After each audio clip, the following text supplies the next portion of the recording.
ठीक है, श्रृंगार रस। इसका स्थायी भाव क्या होता है? रति। अब परिभाषा,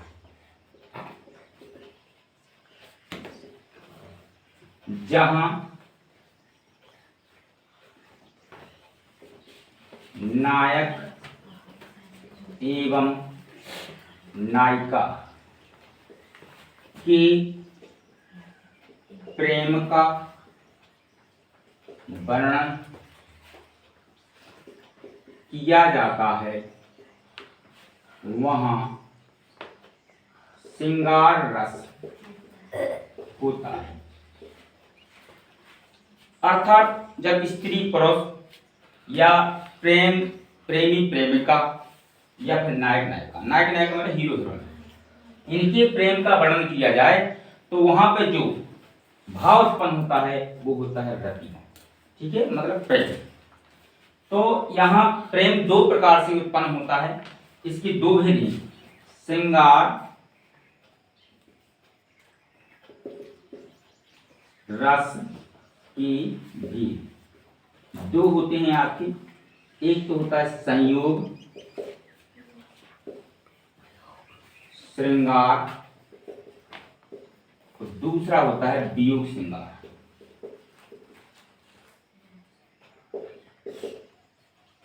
ठीक है, तो संयोग श्रृंगार का मतलब मिलन, वियोग का मतलब होता है बिछड़ना। ठीक है, संयोग का मतलब मिलन और वियोग का मतलब होता है बिछड़ना। संयोग श्रृंगार देखिए,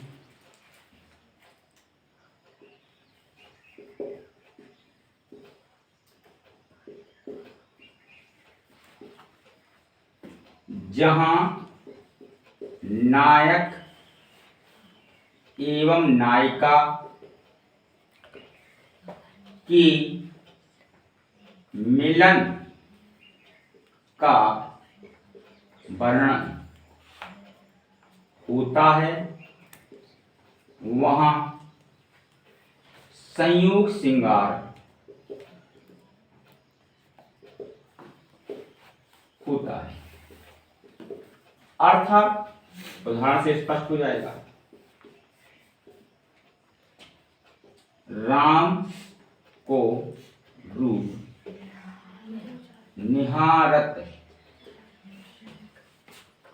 जानकी कंगन की नग की परछाई याते सुधी सब भूल गई, टेक रही पल टारत नाही। अर्थात जब स्वयंवर चला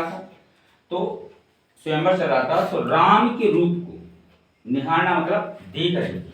कौन? जानकी मतलब सीता जी। किसमें देखी थी? कंगन के नग की परछाई। कंगन में नग लगा हुआ था एक शीशे का, उसके माध्यम से किसके? राम के रूप को देख रही थी, परछाई, उनकी परछाई को देख रही थी। याते सुधी, इतनी प्रेम में मग्न हो गई थी कि वे उनकी जो पल टारत ना, जो पलकें होती हैं वे भी नहीं झपक रही थी। यहाँ पे जो प्रेम है ये आमने सामने मिलने से प्रेम उत्पन्न होता है। ठीक है, राम और सीता के मिलने से एक प्रेम उत्पन्न हुआ, ये क्या कहलाता है? संयोग श्रृंगार कहलाता है। अर्थात ये है आपका मिलन, आमने सामने ये मिलन है। यहाँ पे इस प्रकार से जो प्रेम उत्पन्न होता है उसको हम संयोग श्रृंगार कहते हैं। ठीक है, लिखा है कि राम के रूप निहारत जानकी कंगन के नग की परछाई याते सुधी से भूल गई, टेक रही पल टारत नाही। तो यहाँ जो सीता जी हैं वे कंगन के नग के माध्यम से इसके राम के रूप को निहार रही, मतलब देख रही थी। यहाँ पर जो प्रेम उत्पन्न हो रहा है वह आपका क्या कराएगा? संयोग श्रृंगार कराएगा। ठीक है, अगला होता है वियोग श्रृंगार। वियोग का मतलब होता है बिछड़ना। ठीक है, वियोग श्रृंगार जहां नायक एवं नायिका के बिछड़ने का वर्णन हो, वहां वियोग श्रृंगार होता है। ठीक है ना, क्या होता है? वियोग श्रृंगार। जैसे रामायण में आता है, जब सीता जी का हरण हो जाता है तो वे मतलब श्री राम से क्या होती है? बिछड़ जाती है। तो वहां उदाहरण आता है आपका, ही खग मृग मधुकर श्रेणी, तुम देखी सीता मृग ने। अर्थात श्री राम वहां के जितने भी वृक्ष थे, लताएं थे, उनसे पूछ रहे थे, उनसे क्या पूछ रहे थे कि हे खर्ग मृग, जितने भी वहां जो विचर रहे थे, जो जीव जंतु थे और जो लताएं थी, वृक्ष थी, उनसे कह रहे थे कि क्या तुमने हमारी सीता को देखा? तो यहाँ पे बिछड़ने, अब आपका रस आता है हास्य रस।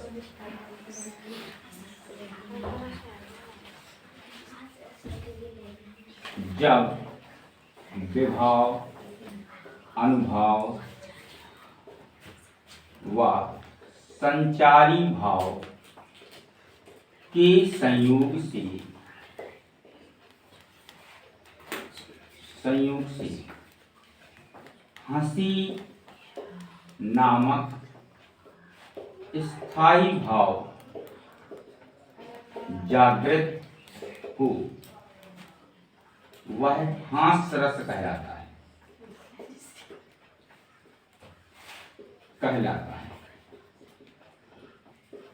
ठीक है, अर्थात किसी वेशभूषा को देखकर, किसी कंडीशन को देखकर या किसी चीज को पढ़कर जब हमारे अंदर हंसी नामक स्थायी भाव जागृत हो जाता है तो क्या कहलाता है? आपका हास्य रस कहलाता है। उदाहरण से एक्सप्लेन करें अपन,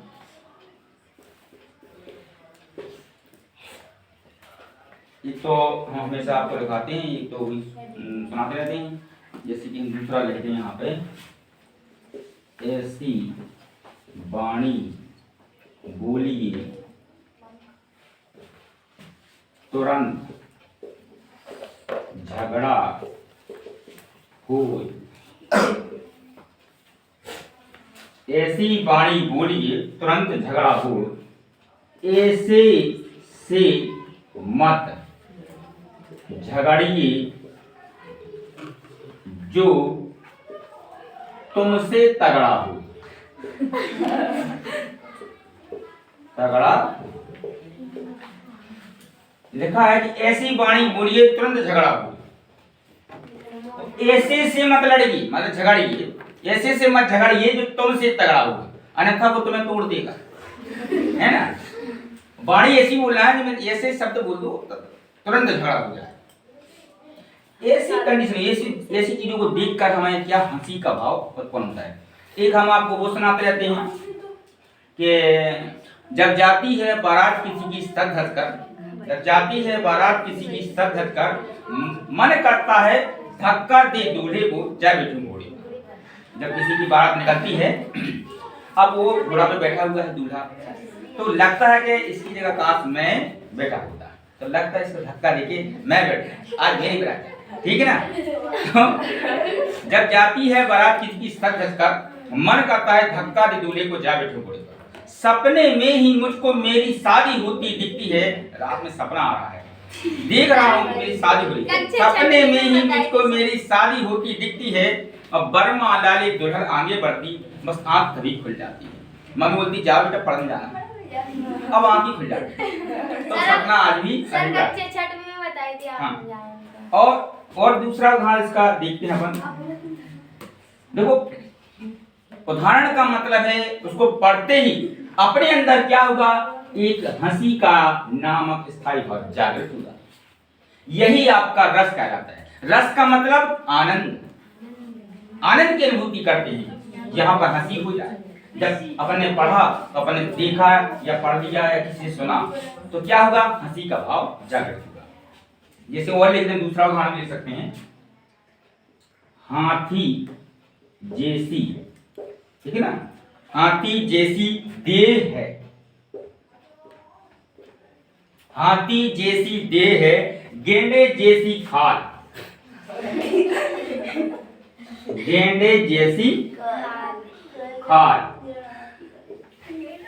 हाथी जैसी देह है, देह माने होता शरीर, हाथी जैसा शरीर है, गेंडे जैसी खाल और तरबूज जैसी खोपड़ी, तरबूज जैसी खोपड़ी, ठीक है, तरबूज जैसी खोपड़ी मतलब सिर, और खरबूज जैसे गाल। तो इनको पढ़ के हमारे अंदर क्या? हंसी का भाव जागृत हुआ। देखो अपन क्या है, एक ऐसी कंडीशन में है जो, जैसे कि हम आपसे क्वेश्चन पूछें, अपना पैटर्न देखो, तुमने देखा पैटर्न क्या? पैटर्न का मतलब होता है कि पहले 100 नंबर का पेपर आता था, धीरे धीरे पैटर्न चेंज हुआ, अब 80 नंबर का आने लगा, 20 नंबर प्रोजेक्ट आपकी संस्था से प्राप्त होता है। इसके बाद अब धीरे धीरे क्या हुआ, अब 75 नंबर का पेपर आने लगा। हर साल कुछ ना कुछ बदलाव होता है, पैटर्न बदलता है। अब हमें पहले से क्या सिखाया गया, जैसे एक प्रश्न पूछी, गाय दूध देती है, सभी को पता है गाय दूध देती है, हाँ या ना? हाँ। जबकि गाय दूध नहीं देती है, गाय से दूध निकालना पड़ता है, देती नहीं है। गाय से दूध निकालना पड़ता है, देती नहीं है। बताइए आप, गाय से दूध निकालना पड़ेगा नहीं पड़ा? और क्या गाय दूध देती? गाय दूध नहीं देती है, गाय से दूध निकालना पड़ता है। कहा जाता है कि कुछ पाने के लिए कुछ खोना पड़ता है, यस या नो? कुछ खोना पड़ता है, कुछ पाने के लिए कुछ करना पड़ता है, खोना नहीं पड़ता है। अगर हमें अच्छे नंबर चाहिए, अच्छे नंबर चाहिए तो मेहनत करनी पड़ेगी, खोना कुछ नहीं है। अपन का पैटर्न वही है, पहले सिखाया जा रहा है कि गाय में दूध देती है, ठीक है, गाय में दूध देती है, गाय से दूध निकालना पड़ता है, देती नहीं। पैटर्न बदलो, बदलाव करो। बहुत पुराना पैटर्न है, उन्हें ये बोला जाता है डर की आगे जीत है।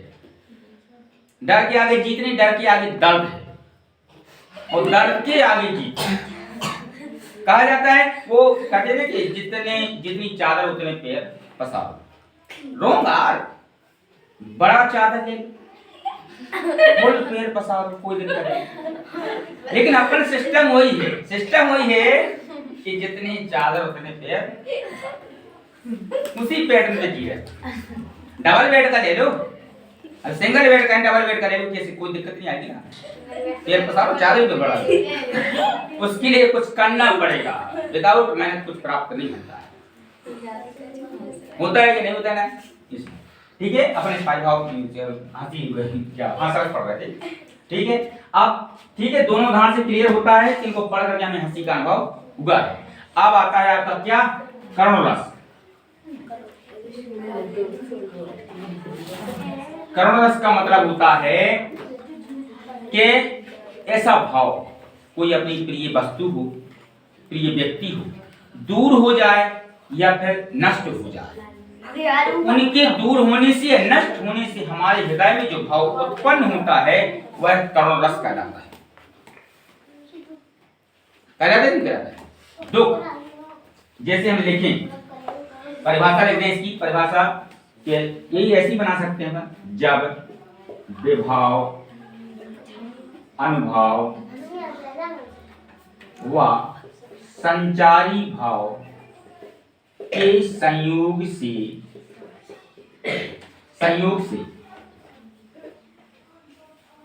शोक नामक, शोक को अपन क्या दुख भी बोलते हैं, नामक स्थायी भाव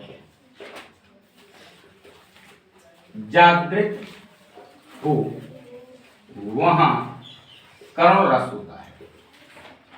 क्या होता है? करुण रस होता है। नॉर्मल आप समझ सकते हैं, मैं आपसे बोला है, दो शब्द वो बोले हैं कि ये तो कोई व्यक्ति वस्तु है, अपने जो प्रिय है, वो दूर हो जाए या नष्ट हो जाए। तो उनके दूर होने से, नष्ट होने से जो हमारे अंदर भाव उत्पन्न होता है उसी का नाम क्या है? करुणा है, सुख है ना। तो लिखते हैं अपन, एक हमने आपको उदाहरण पहले बताया था, 2 उदाहरण से हम इसको स्पष्ट करेंगे, ठीक है ना। एक तो अपन ने यही पहले से पढ़ा है या पढ़ते चले आ रहे हैं कि तो शोक विकल सब रोगहि रानी, शोक विकल सब रोगहि रानी, रूपशील बल तेज बखानी, करहि विलाप अनेक प्रकारा,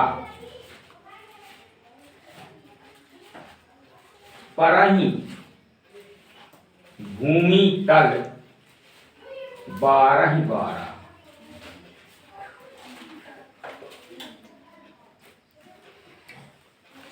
ठीक है ना। तो कोई रानी है जो सुंदर है, सुशील है, सब चीज है, बट उनके जो प्रियतमा है, प्रिय जो उनके प्रेमी हैं, वो उनसे क्या हुई? दूर हो गए। तो इतना विलाप कर रहे हैं, करहि विलाप अनेक प्रकार, परहि भूमि तल 12, जिसका प्रियतम इस दुनिया से चला जाए, सोचो उसकी कंडीशन क्या होगी, वो दुख क्या होता होगा। अपन देखते हैं कि अपनी जैसी अपनी फैमिली में शादी वगैरह होती है तो अपनी कोई बहन होती है, उसकी विदाई होती है, तो वही दुख है, हमारी दीदी हमसे दूर जा रही है। तो वो यहाँ उस कंडीशन में अपन देखते हैं, विदाई के समय में जितने व्यक्ति हैं सब रोने लगते हैं, वो कहा जाता है दुख। जैसे एक माँ से उसकी बेटी दूर हो रही है, किसी का प्रेमी उस दुनिया से चला जाए तो उसको भी दुख हो, वही भाव आपका क्या कहलाता है? शोक कहलाता है। कोई दूर हो जाए, बिछड़ जाए, उससे भी हमें क्या दुख उत्पन्न होता है। जैसे वही उदाहरण है आपका, ए मेरे दोस्त लौट के आजा, बिन तेरे जिंदगी अधूरी है, आके देख मेरी हालत, मेरी हालत, बिन तेरे